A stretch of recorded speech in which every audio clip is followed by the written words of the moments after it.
Hello everyone, welcome to the channel. সকলোকে স্বাগতম জনাইছো মই অৰবিন্দ বৰা। আমি আইপিসিৰ সেকশন বিলাকক লৈ এটা ক্লাস ৰিসেন্টলি লৈছিলো হিদিনাখন যেটো এডিআৰই বা special Assam police sub inspector যিসকলে পৰীক্ষা দিব তেওঁলোকৰ কাৰণে ইম্পৰ্টেন্ট আছিল। আমি তাতে আইপিসিৰ যিবিলাক ইম্পৰ্টেন্ট সেকশন আছিল যে মাৰ্ডাৰ লগত জড়িত, ৰেপৰ লগত জড়িত, এটেম্প টু মাৰ্ডাৰ বা চুৰি থেফট বা সেকশন 144 কি হয়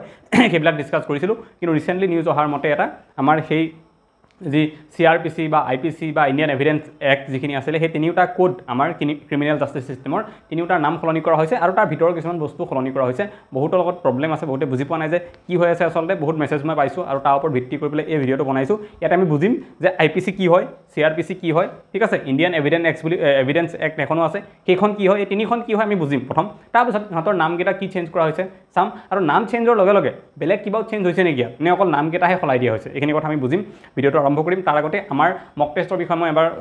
কৈ লৈছোঁ। আপোনালোকে সাইডত ইনফৰমেশ্যন দেখা পাইছে। ইয়াতে আমি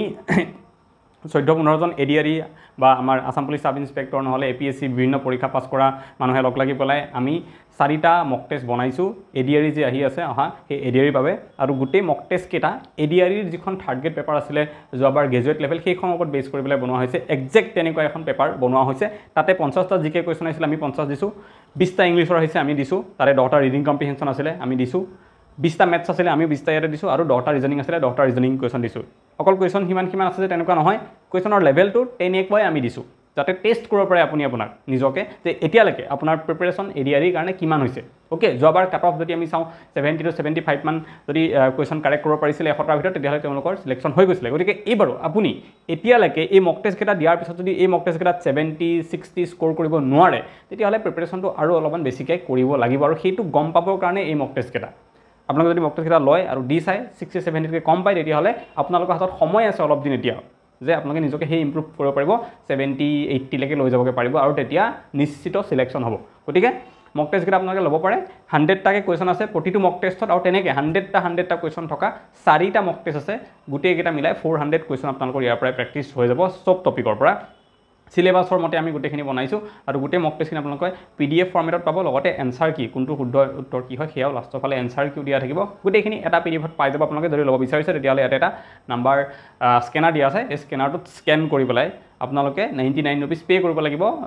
গুগল পে' ফোনপে' যি কৰে। আৰু তলত যিটো নাম্বাৰ দিয়া আছে তাত যদি সেই স্ক্ৰীনশ্বটটো পঠাই দিয়ে তেতিয়াহ'লে আপোনালোকক মক টেষ্টকেইটা হোৱাটছএপত PDFৰ জৰিয়তে আমাৰ ফালৰ পৰা পঠাই দিয়া হ'ব। এইখিনি আছিলে মক টেষ্টৰ বিষয়ে। এতিয়া আমি আহোঁ মূল টপিকটোলৈ আৰু মূল টপিকটো হৈছে এইটোৱে যে আইপিসি কি, সিআৰপিসি কি, গোটেই কথাখিনি আমি পাতিম, ঠিক আছে। ইণ্ডিয়াৰ যদি ক্ৰিমিনেল জাষ্টিছ ছিষ্টেমৰ কথা আমি চাওঁ তেতিয়াহ'লে দেখা পাওঁ যে ইয়াতে 3টা কম্পনেণ্ট থাকে। ক্ৰিমিনেল জাষ্টিছ ছিষ্টেম মানে কি, যেতিয়া এটা ক্ৰাইম হয় সেই মানুহজনৰ লগত কি কৰা হ'ব বা যোনে ভিক্টিম হয় ক্ৰাইমটো যাৰ এগেইনষ্টত কৰা হৈছে তেওঁৰ কাৰণে আমি কি কৰিব পাৰোঁ, ঠিক আছে। এই গোটেই যিটো ছিষ্টেমটো আমি ভিক্টিম যিজন থাকে আমি তেওঁক কি কৰিব লাগিব, তেওঁক আমি কম্পেনচেট কৰিব লাগিব কিবাকৈ, হয় নহয়, তেওঁ ন্যায় পাব লাগিব। আৰু লগতে যিজন ক্ৰিমিনেল আছে যোনে ক্ৰাইম কৰে তেওঁকো আমি মাৰি পেলাব বা শেষ কৰি দিব নোৱাৰোঁ। ইণ্ডিয়াত এটলিষ্ট তেনেকুৱা প্ৰচেছ নচলে। আমি তেওঁক কি কৰোঁ, আমি তেওঁক ৰিহেবিলিটেট কৰোঁ, তেওঁ যাতে শুধৰণি হওক তাৰ কাৰণে চেষ্টা কৰোঁ। আৰু এই গোটেই কামখিনি কৰাৰ কাৰণে আমাৰ ভাৰতত 3টা কম্পনেণ্ট আছে। সেই 3টা কি, এটা হৈছে ল এনফৰ্চমেণ্ট যিখিনি এজেঞ্চি আছে যেনেকৈ পুলিচ সেইবিলাক, ঠিক আছে। আৰু কোৰ্ট ছিষ্টেম আছে আমাৰ তাতে, হয়নে, জুডিচিয়েৰী আছে। আৰু থাৰ্ড হৈছে জেইল। এই তিনিওটাই কেনেকৈ কাম কৰে আমাৰ ক্ৰিমিনেল জাষ্টিছ ছিষ্টেমত, যে যেতিয়া এটা ক্ৰাইম ক'ৰবাত হয় তেতিয়া প্ৰথম ল এনফৰ্চমেণ্ট যিটো এজেঞ্চি থাকে তেওঁলোকে যাই পেলাই সেইটো ইনভেষ্টিগেট কৰে। কোনে, পুলিচ। যদি মই ইয়াতে কওঁ চিম্পলি পুলিচে গৈ ইনভেষ্টিগেট কৰে। তাৰপিছত পুলিচে ইনভেষ্টিগেট কৰি পেলাই যিখিনি পায় এভিডেন্স তথ্য গোটেইখিনি আহি পেলাই আমাৰ কোৰ্টৰ আগত জমা কৰে আৰু কোৰ্টে গোটেই বস্তুখিনি চালি জাৰি চাই পেলাই কি কৰে, সেই মানুহজনৰ যদি শাস্তি হয়, যদি সঁচাকৈ তেওঁ ক্ৰাইম কৰিছে বুলি প্ৰমাণ হয় তেতিয়াহ'লে তেওঁ কি কৰে, জেলত পঠায়। আৰু জেলত কিয় পঠায়, তেওঁক ৰিহেবিলিটেশ্যনৰ কাৰণে পঠায়। বহুত কম কেছেছ থাকে য'ত ফাঁচি দিয়া হয়, নহ'লে মেক্সিমাম কেছতেই 7 বছৰ 5 বছৰ 10 বছৰ এনেকুৱা সময়ৰ কাৰণে জেলত পঠোৱা হয় যাতে তেওঁ শুধৰণি হওক। আমাৰ ইণ্ডিয়াত কি চলে, শুধৰণি কৰাৰ কাৰণে প্ৰচেষ্টা চলে এজন ক্ৰিমিনেলক। অ'কে, আৰু সেইটোক কয় ৰিহেবিলিটেটিভ ছিষ্টেম বুলি কয়। বহুত দেশত আছে ৰেট্ৰিবিউটিভ ছিষ্টেম, জাষ্টিছ ছিষ্টেম, ঠিক আছে। ৰেট্ৰিবিউটিভ মানে কি, যদি তুমি চুৰ কৰিছা তেতিয়াহ'লে তোমাৰ ঘৰৰ পৰা বহুত বস্তু উঠাই লৈ আহিব। তুমি যদি কাৰোবাক হাত এখন কাটিলা তোমাকো সেইখন হাত কাটি দিয়া হ'ব। সেইবিলাক কয় ৰেট্ৰিবিউটিভ, মানে এটা যিটো আমি ৰিভেঞ্চ লোৱাৰ নিচিনা এটা জাষ্টিছ ছিষ্টেম, ঠিক আছে। বহুতত সেইটো আছে, আমাৰ সাউথ ইষ্ট এছিয়াত আছে আৰু আৰবিয়ান কাণ্ট্ৰি বহুতত সেইটো আছে। কিন্তু ইণ্ডিয়াত তেনেকুৱা নচলে। ইণ্ডিয়াত ৰিহেবিলিটেটিভ চলে। যদি ভুল কৰিছে সেই মানুহজনে তেওঁ তাৰ কাৰণে আমাৰ মানি লোৱা যায় যে সেই ভুলটো কৰাৰ কাৰণে মানুহজন অকলে দোষী নহয়, সাৰাউণ্ডিংটো পৰিৱেশটো কিয় কৰিলে, কোনোবা এজন মানুহে চুৰ কৰিলে, ঠিক আছে 50,000 টকা এটা, এতিয়া হয়তো তেওঁ এনেকুৱা বহুত বেয়া চিটুৱেশ্যন থাকিব পাৰে, হয়তো কোনোবা হস্পিটেলাইজ হৈ আছে, বিভিন্ন পৰিৱেশে তেওঁক সেইটো কৰিবলৈ বাধ্য কৰে। গতিকে সেই মানুহজনক আমি শাস্তি দিয়াতকৈ তেওঁ শুধৰণি কৰিবলৈ চেষ্টা কৰা হয় আমাৰ ক্ৰিমিনেল জাষ্টিচ চিষ্টেমত, জেলত থৈ পেলাই। গতিকে তিনিওটা এজেঞ্চি আমি ক'লোঁ, ঠিক আছে। এতিয়া এই তাৰ অবজেক্টিভ কি হয় আমাৰ ক্ৰিমিনেল জাষ্টিচ চিষ্টেমটোৰ, ঠিক আছে, সেইকেইটা যদি চাওঁ আমি তেতিয়াহ'লে এটা ল এণ্ড অৰ্ডাৰ মেইনটেইন হ'ব, ঠিক আছে। পুলিচ থাকিলে ভয় কৰিব, চবেই ক্ৰাইম চাইম নকৰিব, কোৰ্টত নিয়া হয়, শাস্তি দিয়া হয়, জেলত থোৱা হয়, সেইটো এটা ভয় কৰিব, ঠিক আছে। দেন ৰিহেবিলিটেশ্যন মই ক'লোৱে, শুধৰণি কৰিবলৈ চেষ্টা কৰা হয় ইয়াৰ জৰিয়তে, এই গোটেই তিনিটা কম্পনেণ্ট বা আমাৰ এই চিষ্টেমটোৰ জৰিয়তে। তাৰপিছত যিজন ভিক্টিম থাকে, ঠিক আছে, কোনোবাক যদি কাৰোবাৰ লগত এটা ক্ৰাইম হ'ল, মানুহ এজনক মাৰপিট কৰিলে কোনোবাই, সেই মানুহজনক জেলত দিয়াৰ লগে লগে সেই যিজনৰ লগত মাৰপিট কৰিছিলে, ভিক্টিম আছিলে, তেওঁ অলপমান এটা কম্পেনচেশ্যন ফিল কৰিলে যে অ'কে মোৰ লগত এনেকুৱা কৰিছিলে, গতিকে এবছৰৰ কাৰণে এটলিষ্ট কি জেলত থাকিব লগা হ'ল। গতিকে সেই মানুহজনৰ অলপমান জাষ্টিচ ন্যায় পোৱা যেন অনুভৱ হয়, মানে আৰু লগতে ক্ৰাইম প্ৰিভেণ্ট কৰিব পাৰোঁ আমি, ঠিক আছে। এই চিষ্টেমটো থকাৰ কাৰণে বহুতে ভয় কৰে আৰু কৰিম বুলি ভাবিও ক্ৰাইম কৰিব নোৱাৰে। তো এইবিলাক অবজেক্টিভ লৈ পেলাই আমাৰ গোটেই ক্ৰিমিনেল জাষ্টিচ চিষ্টেমটো চলি আছে তিনিওটা কম্পনেণ্টৰ দ্বাৰা, সেই তিনিওটা কি মই ক'লোঁ, ঠিক আছে। এতিয়া এই তিনিটা কেনেকৈ চলিব, ঠিক আছে। কোনোবাই মাৰ্ডাৰ মানে কি ক'লে আমি কি বুজিম, ঠিক আছে। কোনোবাই যদি কয় যে ছাৰ ই মোৰ পুলিচক গৈ পেলাই যদি ক'লেগৈ, ল এনফৰ্চমেণ্ট এজেঞ্চি যোনটো আছে, যে মোৰ ভাইটিক বা মোৰ দাদাক এই মানুহজনে এজন মানুহে মাৰ্ডাৰ কৰিছে, তো পুলিচেতো হঠাৎ লিখি দিব নোৱাৰে যে মাৰ্ডাৰ কৰিছেনে নাই, কিজানি এটা চৰহে মাৰিছে, আৰু সেই ল'ৰাজনৰ মতে যোনে কমপ্লেইন দিব কৈছে তেওঁৰ মতে কিজানি চৰটোৱে মাৰ্ডাৰ হ'ব পাৰে, অ'কে। গতিকে সেইবিলাক কনফিউজন হ'ব পাৰে, চবৰে কাৰণে বেলেগ বেলেগ হ'ব পাৰে সেইটো, ঠিক আছে। গতিকে তাৰ কাৰণে মাৰ্ডাৰনো কাক ক'ব, অ'কে, আৰু মাৰ্ডাৰ যদি কোনোবাই কৰিছে, প্ৰমাণ হৈ গ'ল, তাৰ শাস্তি কি হ'ব, এইবিলাক কথা আমাৰ এখন কোডত লিখা আছে, চিম্পল এখন কিতাপ লিখা আছে, ঠিক আছে। এখন কেইটামান পেজৰ কিতাপ লিখা আছে যে মাৰ্ডাৰ কি, মাৰ্ডাৰৰ ডেফিনেশ্যন কি লিখা আছে। ধৰি ল'লোঁ মাৰ্ডাৰ ডেফিনেশ্যন এইটো যে যদি এজন মানুহক বেলেগ এজন মানুহে উশাহ ল'ব নোৱাৰা কৰি দিয়ে, মই এনেই এটা এক্সাম্পল কৈছোঁ, ঠিক আছে, তেতিয়া সেইটোক যেনিবা মাৰ্ডাৰ বুলি কয়। এই ডেফিনেশ্যনটো এই যিখন কিতাপ আছে তাত লিখা থাকিব, ঠিক আছে। গতিকে তেতিয়া যদি কোনোবা এজন মানুহক এটা চৰ মৰাৰ কাৰণে যদি ক'ব যায় যেতিয়া মোক মাৰ্ডাৰ কৰিছে, তেতিয়াহ'লে পুলিচে সেই IPCৰ যিটো ছেকশ্যন আছে, সেই যিখন কিতাপ আছে, এই কিতাপখন চাই পেলাই কৈ দিব যে নাই এইটোতো মাৰ্ডাৰ নহয়, অ'কে, এইটো মাৰ্ডাৰ নহয়, চৰ মাৰিলে মাৰ্ডাৰ কৰা বুলি নহয়, এইটো এটা ভায়লেঞ্চ, চিম্পল তোমাৰ এগেইনষ্টত কৰা ভায়লেঞ্চে হয়, ঠিক আছে। গতিকে তেনেকৈ বিভিন্ন, আৰু চুৰি মানে কি, ৰেপ মানে কি, এই গোটেইবিলাক কথা এখন কিতাপত লিখা আছে। আৰু লিখাৰ লগে লগে বস্তুটো কি হয়, ৰেপ কি হয়, ঠিক আছে, চুৰি কাৰ্য কাক কয়, মাৰ্ডাৰ কাক কয়, ভায়লেঞ্চ কাক কয়, ইভটিজিং কাক কয়, এই গোটেইবিলাক বস্তু এখন কিতাপত লিখা আছে। আৰু নাম্বাৰ দি লিখি গৈছে যে 1 নম্বৰতে লিখিলে মাৰ্ডাৰ মানে কি হয়, 2 নম্বৰতে লিখিলে ৰেপ মানে কি হয়, 3 নম্বৰত লিখিলে এইটো মানে কি হয়, তেনেকৈ নাম্বাৰ দি লিখি গৈছে, ঠিক আছে। আৰু তাৰপিছত এইটো লিখিছে যদি প্ৰমাণ হৈ যায় কোনোবা এজন মানুহে কাৰোবাক মাৰ্ডাৰ কৰিছে বুলি, ৰেপ কৰিছে বুলি, তেতিয়াহ'লে কি শাস্তি, বোলে মাৰ্ডাৰৰ কাৰণে কিমান শাস্তি, এইটো ইমান নম্বৰত লিখা আছে, ৰেপৰ কাৰণে কি শাস্তি, ইমান নম্বৰত লিখা আছে, এনেকৈ লিখি পেলাই এখন কিতাপ হৈছে, যেনেকৈ আমাৰ সংবিধানত অনুচ্ছেদবিলাক আছে, অ'কে। আৰু সেই কিতাপখনৰ নামেই হৈছে IPC, ঠিক আছে, ইণ্ডিয়ান পিনাল কোড সেইখন, ঠিক আছে। আৰু তাতে যদি আমি চিৰিয়েলি যিবিলাক নাম্বাৰ আছে চাওঁ, 302 নম্বৰত কি লিখা আছে, মাৰ্ডাৰৰ কথা লিখা আছে, মাৰ্ডাৰ ডেফিনেশ্যন কি লিখা আছে। যদি আমি 378 যিটো নাম্বাৰটো আছে তাত কি লিখা আছে যে চুৰি কাক, থেফ্ট কাক কয়, সেইটো লিখা আছে। 379ত লিখা আছে চুৰি কৰিলে যদি প্ৰমাণ হয় চুৰি কৰা বুলি, তেতিয়াহ'লে তেওঁ শাস্তি কি হ'ব, 379 নম্বৰত চিৰিয়েল নাম্বাৰটোত লিখা আছে। আৰু সেই চিৰিয়েল নাম্বাৰটোকে আমি কি বুলি কওঁ, ছেকশ্যন। আৰু কিতাপখন যিহেতু IPC, গতিকে আমি কওঁ যে এইখন IPCৰ ছেকশ্যন 379ত চুৰি কৰিলে কি শাস্তি হ'ব লিখা আছে। আৰু এইখন IPCৰ ছেকশ্যন 378ত চুৰি মানেনো কি, কাক চুৰি বুলি কোৱা ক'ব। তোমাক যদি ঘৰৰ পৰা এটা বস্তু সুধি আনো যে এইটো মই লৈ যাওঁ নে বুলি, সেইটোক চুৰি ক'ব নে নুসুধাকৈ মনে মনে লৈ অহাটোক চুৰি ক'ব, কোনটোক চুৰি বুলি ক'ব, সেই কথাও তাত লিখা আছে 378ত, অ'কে। তো চিম্পল IPC এইটো। এতিয়া যদি এজন মানুহে কোনোবা এজন মানুহক মাৰি পেলাই, ঠিক আছে, মাৰি পেলাই ধৰি ল'লোঁ কোনোবা মোৰ এজন লগৰ ফ্ৰেণ্ড আছিলে, কোনোবা এগৰাকী ৰিলেটিভ আছিলে, তেওঁক কোনোবা এজনে মাৰিলে, অ'কে, আৰু মই গম পালোঁ, অ'কে। আৰু মই তাৰপিছত পুলিচৰ তাতে কমপ্লেইন কৰিবলৈ লিখাবলৈ, FIR লিখাবলৈ গ'লোঁ, আৰু পুলিচক ক'লোঁ যে এই মানুহজনক মাৰ্ডাৰ কৰিছে এনেকৈ। তো পুলিচ আহিলে, চালে, মানুহজনক হাতত চালে, ঠিক আছে, বা নাকত উশাহ লৈছে নে চাবলৈ, যে দেখিলে সঁচাকৈ মাৰ্ডাৰ হৈছে, ঠিক আছে, তেওঁ মৰিছে এইটো, ঠিক আছে। তেতিয়া পুলিচে কি কৰিব, এটা IPC ছেকশ্যন থাকিব, চাব তাত যে মাৰ্ডাৰ ছেকশ্যনটো ক'ত লিখা আছে, কোনটো ছেকশ্যনত, দেখিব যে 302ত লিখা আছে। আৰু সেইটোৰ জৰিয়তে এখন FIR তেওঁ কি কৰিব, ৰেজিষ্টাৰ কৰিব। আৰু সেই FIR ৰেজিষ্টাৰ কৰা কামটো কাৰ জৰিয়তে কৰিলে, তেওঁ IPC চাই পেলাই। যদি মানুহজনক কোনোবাই এটা চৰ মাৰিলেহেঁতেন, তেওঁ 302ৰ মতে FIR ৰেজিষ্টাৰ নকৰিলেহেঁতেন, বা যদি মানুহজনে চুৰ কৰি লৈ গ'লহেঁতেন কিবা এটা বস্তু, ঠিক আছে, তেতিয়াহ'লে 302 মতে ৰেজিষ্টাৰ নকৰিলেহেঁতেন। চুৰ কৰি লৈ গ'লে কিহৰ মতে ৰেজিষ্টাৰ কৰিব, 378ৰ মতে। তো পুলিচক সেই গাইডেন্সটো কোনে দিব যে কাৰ মতে আমি ৰেজিষ্টাৰ কৰিম, কিহক চাই পেলাই কৰিম, সেইটো IPCয়ে গাইডেন্স দিব, IPC কিতাপখনে গাইড কৰিব, ঠিক আছে। তেনেকৈ তাৰপিছত যিখিনি পিছত প্ৰচেছখিনি, FIR লছ হোৱাৰ পিছত যিখিনি প্ৰচেছ, কোৰ্টত নিব লাগে কি হ'ব কি নহ'ব কোৰ্টে কেনেকৈ সেই গোটেই প্ৰচিডিংটো চলাব মানুহজনৰ হ'ব ডেট দিব বেলেগ ডেট দিব এভিডেঞ্চ কালেক্ট কৰিব লাগিব এই গোটেই প্ৰচিডিং যিটো আছে প্ৰচেছটো যে চলিব সেইটো কিহৰ মতে চলিব তাতেও এখন কিতাপ আছে সেইখনক কৈছে CRPC criminal procedure code okay IPC মতে কি কৰিব দুটা কাম কৰে প্ৰথম এইটো মাৰ্ডাৰ হয়নে নহয় বা চুৰি হয়নে নহয় কি চুৰি মানে কি মাৰ্ডাৰ মানে কি IPC লিখা থাকিব ছেকশ্যনত সেইটো চাব বোলে ওকে চুৰি হৈছে তেতিয়াহ'লে সেইটো ছেকশ্যনৰ আণ্ডাৰত কেছ ৰেজিষ্টাৰ হ'ব ওকে তাৰপিছত ৰেজিষ্টাৰ হোৱাৰ লগে লগে IPC কাম চেছ IPCৰ কাম চেছ এতিয়া পুলিচে ৰেজিষ্টাৰ কৰাৰ পিছত কেছটো কেনেকৈ ইনভেষ্টিগেট কৰিব কি কৰিব কোৰ্টত কেতিয়া লৈ যাব কোৰ্টে কি কৰিব কোৰ্টো আৰু পুলিচো এই গোটেই প্ৰচেছটোত কাৰ মতে চলিব CRPC মতে যদি কাৰণ কোনোবা এখন বস্তু নাথাকে চলিবলৈ তেতিয়াহ'লে মানুহেতো কোৰ্টে যি মন যায় তাকে কৰিব আৰু পুলিচো যি মন যায় তাকে কৰিব আৰু কোৰ্ট বা পুলিচে যি মন যায় তাকে কৰিব নোৱাৰে তেওঁলোকক গাইড কৰিব কাৰণে গোটেই প্ৰচিডিউৰটোত ইনভেষ্টিগেশ্যনটোত কোন আছে CRPC বুকখন আছে ওকে CRPC কাম সেইটো তাৰপিছত কোৰ্টত যেতিয়া প্ৰচিডিং চলি থাকিব তেতিয়া তাত কিছুমান এভিডেন্স দৰকাৰ হ'ব তথ্য হয়নে বা প্ৰমাণ দৰকাৰ হ'ব প্ৰমাণ অবিহনেতো কেতিয়াও এটা বস্তু আমি এষ্টাব্লিছ কৰিব নোৱাৰোঁ বা আমি তাক মানে কনভিক্ট কৰিব নোৱাৰোঁ কাকো হয়নে যে এমৱে কামটো কৰিছে বুলি তাৰ কাৰণে এভিডেন্স লাগিবই লাগিব সেই এভিডেন্স কোনবিলাক একচেপ্ট কৰা হ'ব কোনবিলাকক এভিডেন্স হিচাপে আমাৰ অসমীয়াত পাহৰিছোঁ মই এভিডেন্সটো কি কয় ওকে সেই এভিডেন্স হিচাপে কোনবিলাকক একচেপ্ট কৰা হ'ব কোনবিলাকক কৰা নহ'ব কোনটো এভিডেন্স হ'ব পাৰে কোনটো নোৱাৰে সেই গোটেই কথাবিলাক ক'ত লিখা থাকিব ইণ্ডিয়ান এভিডেন্স এক্টত লিখা থাকিব চ' তিনিওটা আমি বুজিলোঁ ঠিক আছে যে এভিডেন্স এক্ট কি হয় CRPC কি হয় IPC কি হয় আৰু যেতিয়া এটা এষ্টাব্লিছ হৈ যাব যে তেওঁৱে ক্ৰাইমটো কৰিছে মাৰ্ডাৰটো এজন মানুহে কৰিছে তেতিয়াহ'লে তেওঁ কি শাস্তি হ'ব সেই কথাটো বা কিমান বছৰৰ জেল হ'ব পাৰে জেল হ'লে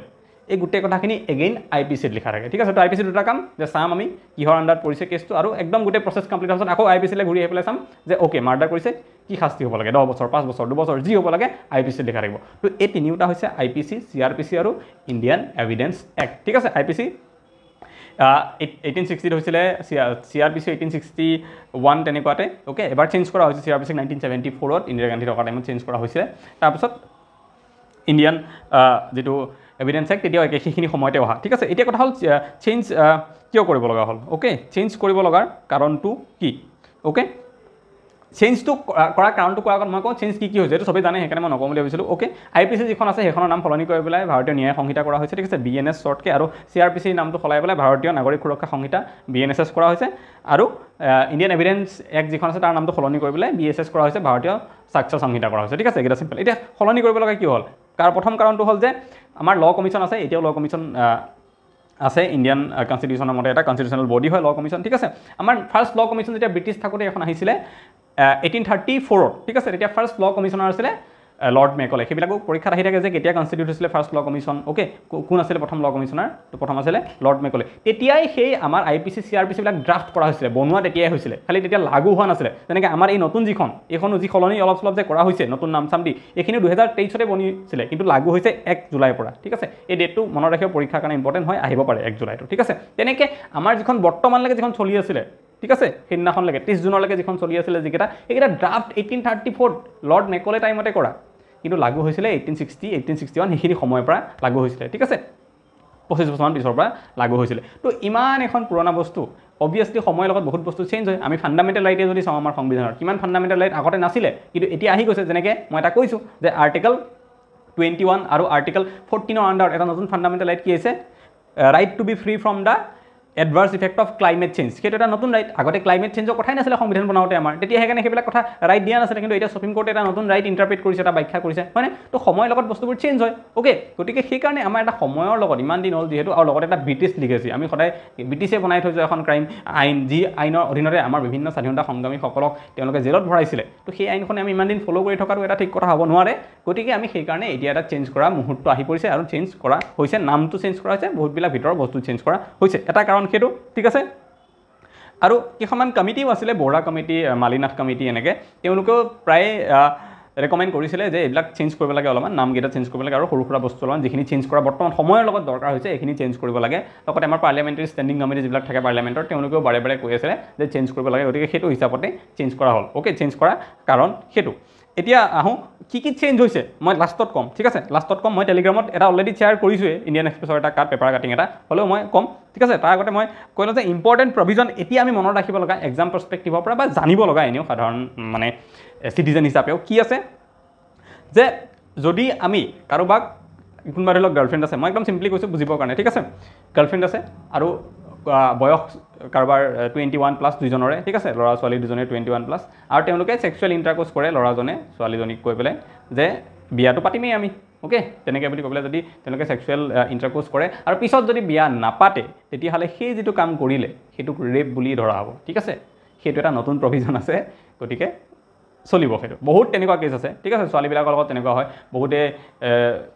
ওয়াইফ থকাৰ পিছত তেনেকুৱা কৰে বহুতে লৰাই হ'ব কৰে ওকে প্ৰথম তেনেকুৱা কাম কৰে পিছত ঘৰৰ পৰা বেলেগ ছোৱালী চাই বিয়া হৈ যায় ছোৱালীজনী পিছত জীৱন ধ্বংস হৈ যায় এনেকুৱা কাহিনীবিলাক চলি থাকে সেইটো কাৰণে এইটো এটা কৰা হৈছে বহুত ইম্পৰ্টেণ্ট মনত ৰাখিব লগা ঠিক আছে তাৰপিছত মব লিঞ্চিং মানে কি আমি জানো ন এজন মানুহক যেতিয়া বহুত মানুহে এটা গ্ৰুপ অফ মানুহে লগ লাগি পেলাই মাৰি পেলাই যেনেকৈ ড্ৰাইভাৰ এজনে এক্সিডেণ্ট কৰিলে সৰু এটা পিছত গোটেই মানুহ গোট খাই পেলাই মাৰি পেলালে সেই মানুহজনক তো সেই যেতিয়া মব লিঞ্চিং হোৱাৰ লগে লগে কাৰো এগেইনষ্টত মাৰ্ডাৰ চাৰ্জ লগাব নোৱাৰে এনেতো সেইটো এটা মাৰ্ডাৰ হয় চিধা 302 ছেকশ্যন হ'ব লাগে কিন্তু ইয়াতে মাৰ্ডাৰ চাৰ্জ লগাব নোৱাৰে কাৰণ বহুত মানুহ থাকে 50-60 জন মানুহ থাকে কাৰ ওপৰত কেছ লগাম মাৰ্ডাৰ কেছ ওকে সেইকাৰণে বাচি যায় মানুহবিলাক ওকে আৰু সেই মব লিঞ্চিংটোক এবাৰ কিন্তু এই IPCত ভালকৈ তাক ডিফাইন কৰা হৈছে যে মব লিঞ্চিং কি মব লিঞ্চিং হ'লেও কোনো সাৰি নাযাব তেওঁলোকক কিন্তু শাস্তি দিয়া হ'ব এবাৰ পৰা এতিয়াৰ পৰা সাৰি নাযাব ঠিক আছে সেইটো এটা নতুন ইম্পৰ্টেণ্ট ছেকশ্যন এডটো বহুত কৰা হৈছে মই ইম্পৰ্টেণ্ট 4-5টা কৈ আছোঁ এইকেইটা ঠিক আছে গতিকে এইকেইটা ইম্পৰ্টেণ্ট বিশেষকৈ চাব ইন্সপেক্টৰ যদি এছপাইৰেণ্ট কোনোবাই চাই আছে তেতিয়াহ'লে ইম্পৰ্টেণ্ট ওকে তাৰপিছত আৰু এটা আছে টেৰৰিজম টেৰৰিজম মানে কি আমাৰ IPCত ডিফাইন কৰা নাছিলে আগতে টেৰৰিজমৰ চাৰ্জ যদি লাগে তেতিয়াহ'লে আমাৰ যিখন আমাৰ UAPA আছে আনলফুল এক্টিভিটিজ প্ৰিভেনশ্যন এক্ট যিখন আছে 2019 সেইখন হেৰিও কৰা হৈছিলে এমেণ্ডো কৰা হৈছিলে 2019 আৰু এবাৰ 2003-4 মানত চাগে এমেণ্ড কৰা হৈছিলে তেতিয়া এটা টেৰৰিজম শব্দটো সোমাই দিয়া হৈছিলে কিন্তু IPCত টেৰৰিজম শব্দটো ডিফাইন কৰা হোৱা নাছিলে এতিয়া IPCত টেৰৰিজম শব্দটো সোমাই পেলাই ডিফাইন কৰা হৈছে এটা ইম্পৰ্টেণ্ট চেঞ্জ সেইটো এটা বা ইনক্লুজন আৰু এটা আছে ইনক্লুজন জিৰ' FIR কনচেপ্ট শুনিছে চবে পৰীক্ষাত বহুত বেছি ইম্পৰ্টেণ্ট আহিব পাৰে যে জিৰ' FIR কি হয় ষ্টেটমেণ্ট দি পেলাই ADRE হওক বা চাব ইন্সপেক্টৰ হওক ওকে জিৰ' FIR মানে কি আমাৰ সাধাৰণতে আগতে কোৱা হয় যে আমি য'ত থাকোঁ আমাৰ সেই এৰিয়াটোতেহে আমি কি কৰিব পাৰোঁ FIR লঞ্চ কৰিব পাৰোঁ ঠিক আছে যেনেকৈ আপোনালোকে PK মুভিখন যদি চাইছে তাত দেখে ই PK যে কিবা তাৰ যে মনিটো হেৰাই যায় দিল্লীত গৈ পেলাই পুলিচৰ ওচৰত কয় যে মইতো FIR লঞ্চ কৰিম আৰু কয় সোধে যে ক'ত হেৰাইছিলে ই ৰাজস্থানত নে ক'ৰবাত হেৰুৱা বুলি কয় তেতিয়া পুলিচজনে কয় না যে তাতে গৈ FIR লঞ্চ কৰা ইয়াতে কেনেকৈ লঞ্চ হ'ব ওকে তো এতিয়া কথা হ'ল কি পাৰে লঞ্চ কৰিব ঠিক আছে আপোনাৰ লগত যদি কিবা এটা ক্ৰাইম গোলাঘাটত হৈছে আপুনি ধুবুৰী পুলিচ ষ্টেচনতো FIR লঞ্চ কৰিব পাৰে আৰু সেইটোকে কয় জিৰ' FIR এই কনচেপ্টটো সুপ্ৰিম কোৰ্টে দিছিলে বা চলি আছিলে কিন্তু IPCটো ইনক্লুড কৰা হোৱা নাছিলে এতিয়া IPCটো ইনক্লুড কৰা হৈছে এইটো ঠিক আছে আৰু এটা আছে সুমোটোটো ইনক্লুড কৰা হোৱা নাই ঠিক আছে মই জাষ্ট জানিবৰ কাৰণে কৈছোঁ সুমোটোটো বা হৈছে যদি মই গম পোৱা নাই হয়তো নাই হোৱা নহ'লেতো নিউজত আহিলেহেঁতেনে মই জাষ্ট জিৰ' FIR লগত ৰিলেটেডেই হয় সুমোটোটো সেইকাৰণেহে কৈ আছোঁ সুমোটো মানে কি যে এটা কেছ পুলিচে নিজেও ৰেজিষ্টাৰ কৰিব পাৰে ঠিক আছে সাধাৰণতে পুলিচে কেছ ৰেজিষ্টাৰ কেতিয়া কৰে যেতিয়া মানুহে গৈ কমপ্লেইন দিয়ে ওকে কিন্তু পুলিচে নিজেও এটা কেছ ৰেজিষ্টাৰ কৰিব পাৰে এটা এক্সাম্পল দিওঁ মই ধৰি ললোঁ কোনোবা এজনী ছোৱালীৰ কিবা এটা ৰেপ হ'ল ঠিক আছে এনেকুৱা মই কাহিনী দেখিছোঁ এটা সেইটো কাৰণে কৈছোঁ ক্ৰাইম পেট্ৰল এনেকৈ দেখা এটা কাহিনী কোনোবা এজনী ছোৱালীৰ ৰেপ হ'ল আৰু সেই ৰেপ ভিডিঅ'টো ছ'চিয়েল মিডিয়াত পুৰা ভাইৰেল হৈ আছে ঠিক আছে কিন্তু পুলিচৰ তাৰপিছত দেখা পালে আৰু ছোৱালীজনীয়ে কিন্তু কমপ্লেইন দিব অহা নাই পুলিচৰ তাতে যে মোৰ ৰেপ হৈছে বুলি তেতিয়া পুলিচে নিজে এটা সুমোটোৰ জৰিয়তে নিজে কেছ ৰেজিষ্টাৰ কৰিছিলে যে ছোৱালীজনীক ৰেপ হৈছে গতিকে আমি ইনভেষ্টিগেট কৰিম কোন ল'ৰাই কি কৰিছে এইটো ঠিক আছে ছোৱালীজনীয়ে কেছ নিদিয়াকৈ ষ্টাৰ্ট কৰিছিলে সেইটোক কয় সুমোটো মই ভাবোঁ জিৰ' FIR সুমোটো এইবিলাক বিশেষকৈ চাব ইন্সপেক্টৰ পৰীক্ষা বা যিকোনো পৰীক্ষাৰ কাৰণে ইম্পৰ্টেণ্ট কনচেপ্ট সুধি ল'ব পাৰে APSCটো বহুত ইম্পৰ্টেণ্ট হয় জানিবই লাগে সুধিব পাৰে ওকে তো সেইকেইটা কথা সুমোটোটো ইয়াতে ইনক্লুড কৰা বুলি পোৱা নাই বাকী কিন্তু সেই বিয়া পাতিম বুলি মিছা কথা কৈ পেলাই ছেক্স কৰা সেইটো দেন মব লিঞ্চিং টেৰৰিজম ডিফাইন কৰিছে আৰু জিৰ' FIR কি হয় ইয়াতে ইনক্লুড কৰা হৈছে IPCত ঠিক আছে এইকেইটা হ'ল নতুন ইনক্লুড কৰা যিকেইটা ইম্পৰ্টেণ্ট আৰু কিবা কিবি কৰিছে বাট এইকেইটা ইম্পৰ্টেণ্ট যিকেইটা আমাৰ পৰীক্ষাৰ কাৰণে ওকে দেন ডিলিশ্যন কি ডিলিট কৰা হৈছে IPCৰ পৰা আমাৰ এতিয়া তেনেকৈ আমাৰ আৰ্টিকল 377 আমি কথা শুনি আছিলোঁ আননেচাৰেল ছেক্স মই ক্লাছতো সেইদিনাখন বুজাইছোঁ কি হয় সেইটো হয় তো আননেচাৰেল ছেক্সটো আগতে এটা ক্ৰাইম আছিলে IPC 377 যদি কোনোবা দুজন ল'ৰাই আননেচাৰেল ছেক্স মানে কি একে বায়'লজিকেল মেন আৰু মেন বা বায়'লজিকেল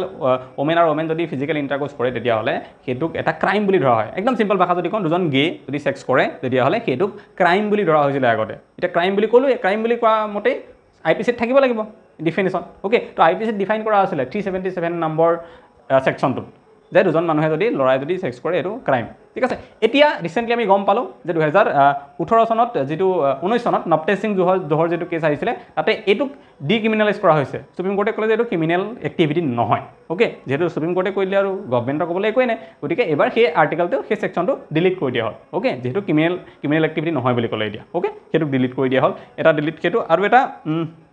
থাগছ বুলি এটা কনচেপ্ট আছিলে থাগছ অফ হিন্দুস্তান এখন মুভিও আছিলে আমিৰ খানৰ ঠিক আছে আগতে ঠাগ কিছুমান বিশেষ জাতিক কি কৰিছিলে ব্ৰিটিছে ঠাগ বুলি তেওঁলোকক আইডেণ্টিফাই কৰিছে যে এওঁলোক ঠাগ হয় আৰু সেই এতিয়া ঠগটো ব্ৰিটিছে এটা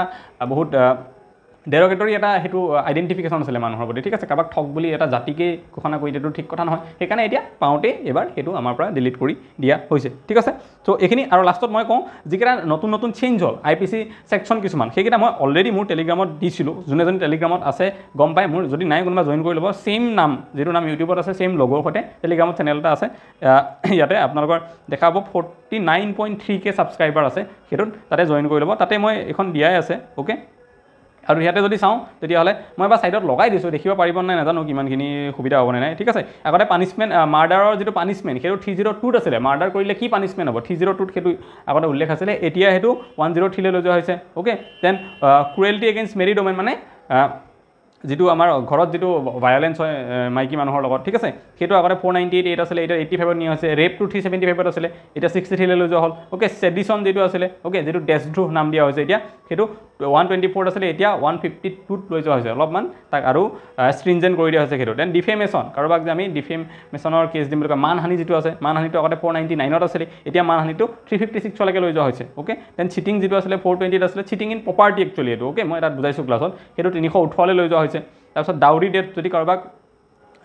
ডাউৰি নিদিয়াৰ কাৰণে মাৰি পেলোৱা হয় কোনোবা ছোৱালীক বিয়া পতাৰ পিছত সেইটো আগতে কিহত আছিলে 340 আছিলে এতিয়া 80লৈকে লৈ যোৱা হৈছে এনেকৈ গোটেইখিনি আছে অ'কে মই ইয়াতে এবাৰ দিয়াই আছে আৰু টেলিগ্ৰামত দিয়া আছে চবে পঢ়ি চালে হ'ল আৰু এই গোটেইবিলাক কি হয় ডিফেমেশ্যন কি হয় অ'কে গোটেই ক্ৰিমিনেল ইণ্টিমিডেশ্যন কি হয় গোটেইবিলাক কথা মই তাতে কোৱাই আছোঁ অলৰেডি আগৰ যিটো ক্লাছ লৈছিলোঁ ষ্টেটিক জিকে আণ্ডাৰত সেইটো গোটেইখিনি কোৱাই আছে তো গোটেইখিনি বুজি পাইছে চবে বুজাই থোৱা আছে জাষ্ট ইয়াতে এতিয়া এইকেইটা চেঞ্জ কৰি দিয়া আছে নাম্বাৰকেইটা অ'কে তো আমি এতিয়া কাম অলপ বাঢ়িব আগৰ পুৰণা নাম্বাৰকেইটা মনত ৰাখিব লাগিব নতুনকেইটা মনত ৰাখিব লাগিব ঠিক আছে তেতিয়াহে আমাৰ হ'ব পৰীক্ষাত যদি বাই চান্স আহি যায় আৰু বিশেষকৈ মই পুলিচৰ ৰিলেটেড যিখিনি কেণ্ডিডেট আছে তেওঁলোকৰ কাৰণে এইকেইটা কথা কৈছোঁ অ'কে চ' গোটেই কথাখিনি আজি এইখিনিয়ে আমি যিমানখিনি এতিয়ালৈকে বুজিলোঁ গোটেইখিনি অলপ থুলমূলকৈ বুজি ল'লোঁ সেইকাৰণে ভিডিঅ'টো দীঘল হ'ল একো নাই আৰু যদি এগেইন মক টেষ্টৰ কথা কৈছিলোঁ মই যদি ল'ব বিচাৰে নাম্বাৰটো মোৰ দিয়াই আছে এতিয়াও দিয়া আছে তলত যদি আপোনালোকে ডাইৰেক্টলি পে'মেণ্ট কৰি পেলাই ল'ব পাৰিতো ল'বই যদি দিগদাৰ পায় কিবা পে'মেণ্ট হোৱা নাই ইছ্যু আছে কিবা তেতিয়াহ'লে নাম্বাৰটো এটা মেছেজ কৰিলে মই কৈ দিম কেনেকৈ পে'মেণ্ট কৰিব লাগে চ' আজিলৈকে ভিডিঅ'ত ইমানে আকৌ এটা নেক্সট ভিডিঅ'ত সোনকালে লগ পাম থেংক ইউ